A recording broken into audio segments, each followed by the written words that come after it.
Hey, I'm Serenity and this is my channel and welcome back to my kitchen.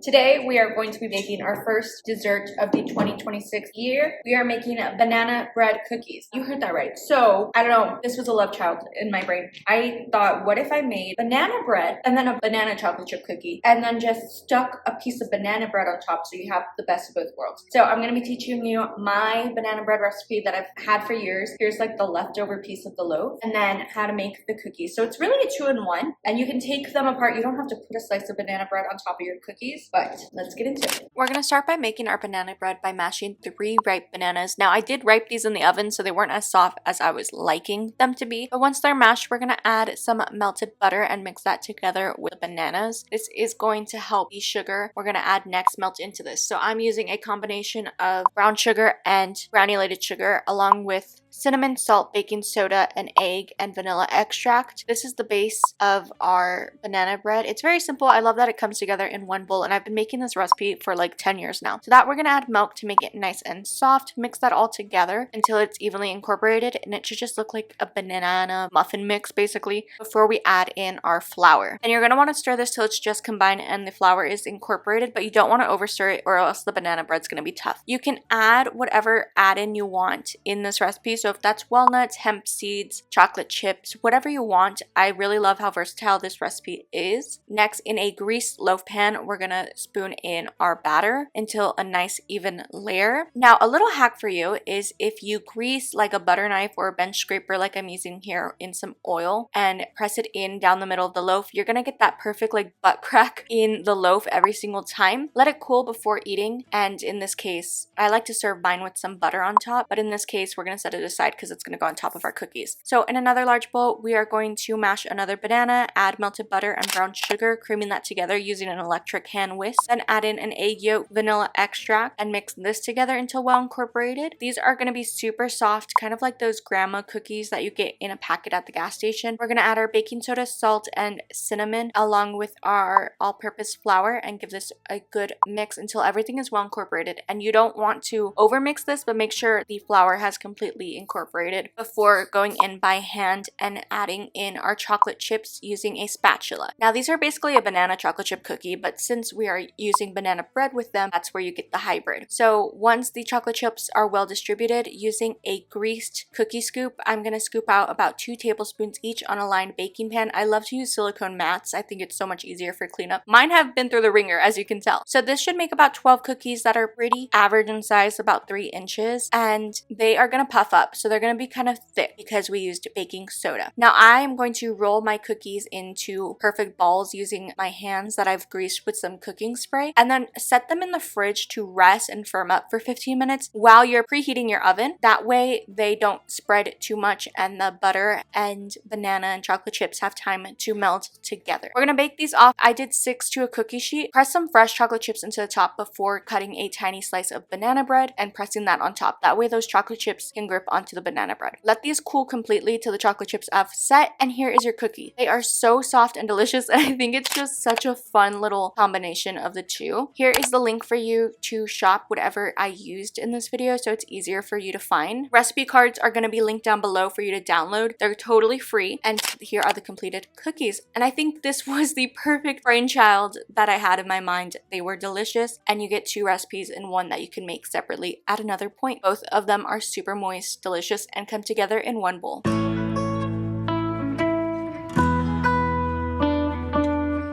And here is our completed dessert. I hope you enjoyed it. These are very delicious. The banana cookie is very moist from the banana itself. But don't forget to like, comment, and subscribe if you haven't already. All my social medias are linked down below. Follow me if you want. And I will see you next time with another bake. Love you, minute kisses, don't think stupid, and I'll see you all next time.